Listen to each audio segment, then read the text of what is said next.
Let's start fourth chapter of economics, methods of calculating national income. ये national income का सबसे important chapter है, numerically भी और theoretically. Board point of view से 4 या 6 मार्क का न्यूमेरिकल इस चैप्टर से आता ही आता। इसमें 3 मेथड हम पढ़ेंगे, income method, expenditure method and value added method. First of all, income method. How can we calculate national income by the income method? Income method is also called distributed share method or factor payment method. तो किसी भी name से हो सकता है, distributed share method और factor payment method.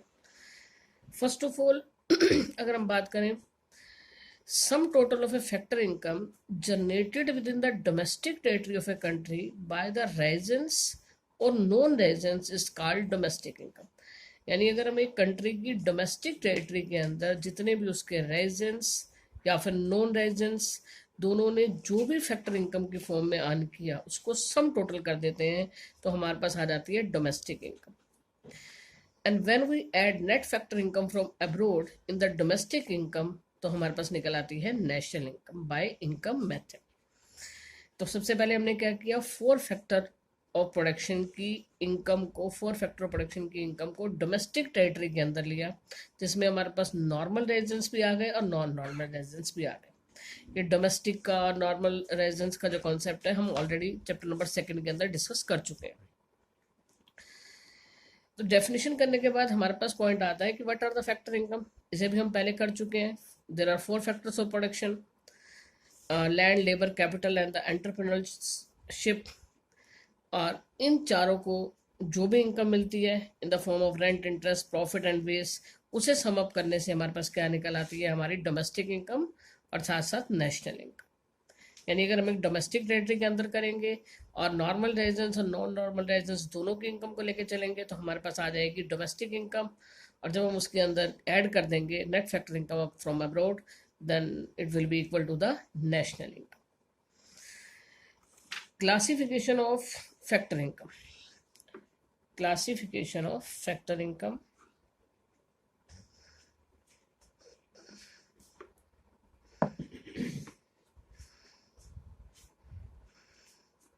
यानी जो हमारे 4 फैक्टर ऑफ प्रोडक्शन है उसकी इनकम को हम कैसे लेके चलते हैं।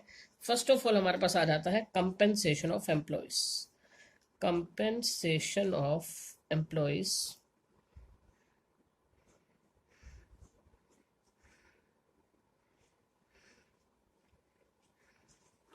कंपनसेशन ऑफ एम्प्लॉयज़ के अंदर हम 4 लेके चलते हैं। First of all, wage and salary,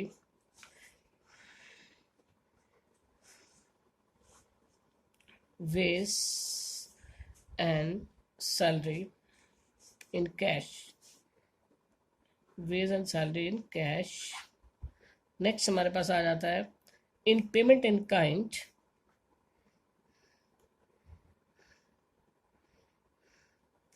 एक रहता है रिटायरमेंट पेंशन,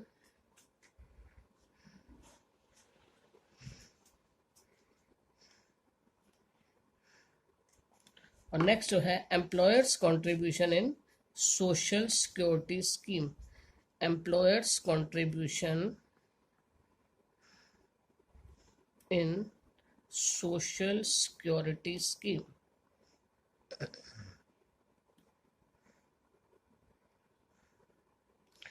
क्या रहता है, फर्स्ट ऑफ ऑल जो हमने लिया कंपनसेशन ऑफ एम्प्लॉय, जिसको हमने 4 पार्ट्स में क्लासीफाई किया। सबसे पहले wage and salary in cash, यानी जो मॉनेटरी सेंस के अंदर इनकम मिलेगी। Next payment in kind. अब पेमेंट इन काइंड के अंदर क्या हो सकता है, जैसे कि हम ये लगा के चलें कि किसी को यूनिफॉर्म ऑफिस की तरफ से या फर्निश्ड हाउस मिल जाता है ऑफिस की तरफ से, तो ये क्या है, ये payment in kind. Retirement pension, retire होने के बाद जो मिलेगा, दोनों में डिफरेंस है रिटायरमेंट पेंशन और ओल्ड एज पेंशन के अंदर। ओल्ड एज पेंशन जो है वो हम ट्रांसफर इनकम के अंदर काउंट करते हैं, जबकि रिटायरमेंट पेंशन जो है वो किसका पार्ट है, कंपनसेशन ऑफ एम्प्लॉयज का पार्ट है। And last one is employers contribution in social security scheme, यानी कोई भी ऐसी स्कीम जिसके अंदर जो प्रीमियम है वो तो एम्प्लॉयर पे करेगा लेकिन उसका बेनिफिट जो होगा वो उसके एम्प्लॉय को होगा। तो ये हमने लिए कंपनसेशन ऑफ एम्प्लॉयज के पार्ट। नेक्स्ट हमारे पास आता है operating surplus. It refers to income from property and entrepreneurship. अब प्रॉपर्टी के अंदर हम दो ले लेते हैं, लैंड हो गया, कैपिटल हो गया, उससे होने वाली जो इनकम है वो हमारी किसके अंदर आ गई, ऑपरेटिंग सरप्लस का पार्ट हो गई। और नेक्स्ट जो हो गया एंटरप्रेन्योरल स्किल्स, उसके लिए क्या मिलता है, प्रॉफिट मिलता है। तो तीन हो गए हमारे पास इसमें, interest, rent and profit. Interest plus rent plus profit, इनको सम अप कर देंगे तो हमारे पास क्या आ जाता है, हमारे पास आ जाता है ऑपरेटिंग सरप्लस। इन केस कई बार क्या होता है, जब न्यूमेरिकली वर्क कर रहे हैं तो हमारे पास प्रॉफिट गिवन नहीं होता, तो इसे थ्री पार्ट्स के अंदर डिवाइड करते हैं, थ्री पार्ट्स के अंदर स्प्लिट किया जा सकता है। फर्स्ट वन इज डिविडेंड,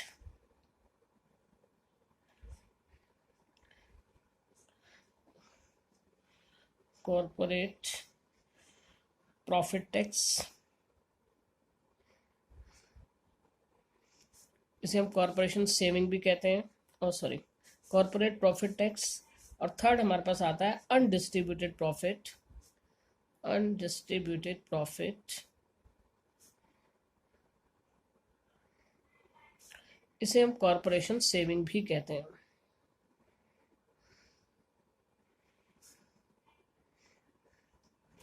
तो सेकंड जो पार्ट हमने पढ़ा that is operating surplus, it refers to income from property and entrepreneurship, जिसके अंदर हमारे पास क्या आ गया, it is a sum total of interest, rent and profit. In case profit हमारे पास गिवन नहीं है, प्रॉफिट को हम थ्री पार्ट्स के अंदर क्लासीफाई कर सकते हैं, गिवन नहीं है तो इनमें से जो भी गिवन होगा उसको हम लेके चलेंगे। प्रॉफिट का क्लासिफिकेशन है, फर्स्ट ऑफ वन डिविडेंड, जो कि शेयर होल्डर्स के पास जाता है। एक रहता है हमारे पास कॉर्पोरेट प्रॉफिट टैक्स, ये गवर्नमेंट के पास चला जाता है टैक्स की फॉर्म में। और थर्ड जो कंपनी अपने पास रखती है that is known as the undistributed profit और कॉर्पोरेशन सेविंग, यानी कभी भी बिजनेस को एक्सपेंड करना है या किसी भी क्राइसिस के टाइम के लिए ये जो पैसा है ये कंपनी अपने पास रखती है। थर्ड पार्ट हमारे पास आ जाता है mix income.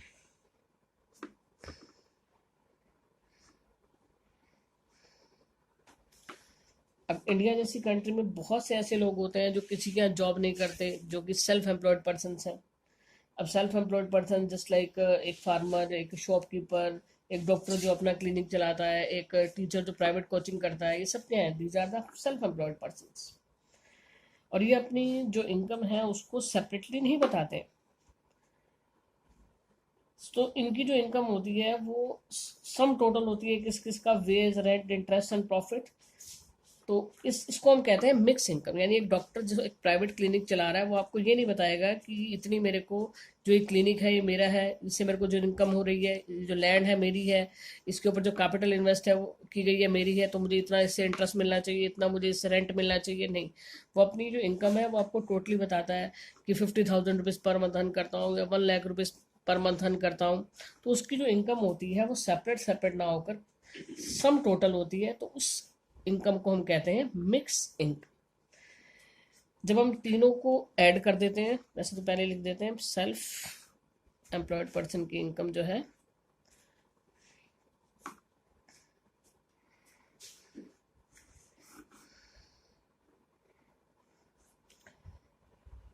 when we sum total the compensation of employees, operating surplus and mixed income, तो ये किसके इक्वल आ जाता है, ये आ जाता है हमारे पास डोमेस्टिक इनकम। ये आपके फार्मूलाज भी बन जाएंगे। First one compensation of employees, compensation of employees ले लिया हमने। नेक्स्ट ऑपरेटिंग सरप्लस,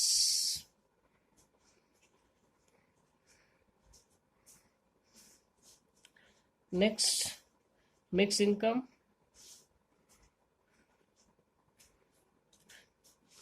तो ये हमारे पास आ जाता है डोमेस्टिक इनकम के इक्वल।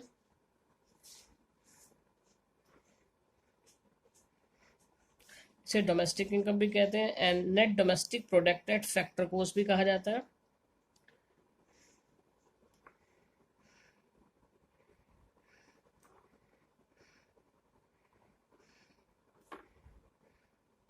और शॉर्ट फॉर्म में इसे NDPFC भी कहते हैं।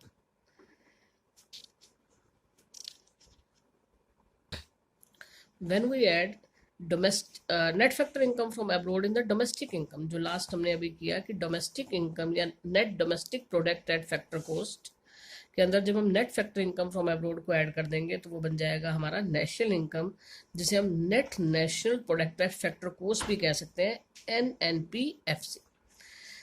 ये हमारा फर्स्ट मेथड था नेशनल इनकम को कैलकुलेट करने का। इनकम मेथड फार्मूलाज जो है मैं एक बार फिर से आपको बता रही हूँ।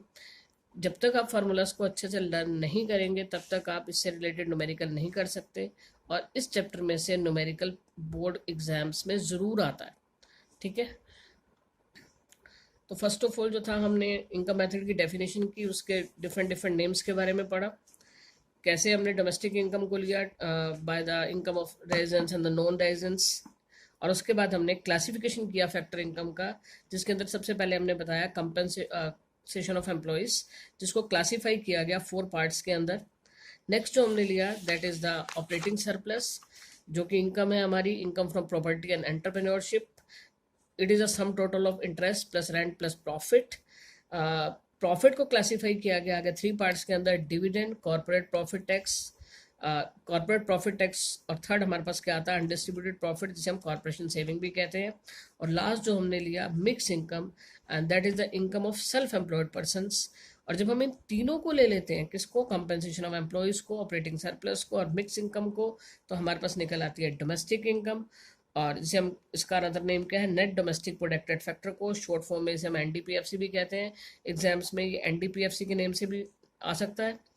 और उसके बाद जो हमने डोमेस्टिक इनकम के अंदर net factor income from abroad को ऐड किया, तो हमारे पास क्या आ गई, नेशनल इनकम, जिसे आप कहते हैं net national product at factor cost, NNPFC। Numerical करने के लिए आपको फार्मूलाज को अच्छे से लर्न करना पड़ेगा। कल हम इसके न्यूमेरिकल डिस्कस करेंगे, लेकिन आज आप इसके जो फार्मूलाज हैं वो अच्छे से रिवाइज कर लें, अदरवाइज कल आपको न्यूमेरिकल्स क्लियर नहीं होंगे। और अपने नोट्स बनाने स्टार्ट करें। 12th क्लास बहुत कम स्टूडेंट्स ऐसे हैं जो अपने नोट्स प्रिपेयर कर रहे हैं। रिमेनिंग स्टूडेंट्स भी अपने नोट्स प्रिपेयर करें, बहुत प्रीशियस टाइम है आपका, ये बोर्ड क्लास है। अपने नोट्स प्रिपेयर करें और हमें शेयर करना स्टार्ट करें, और इस साथ साथ से लर्न करना स्टार्ट करें।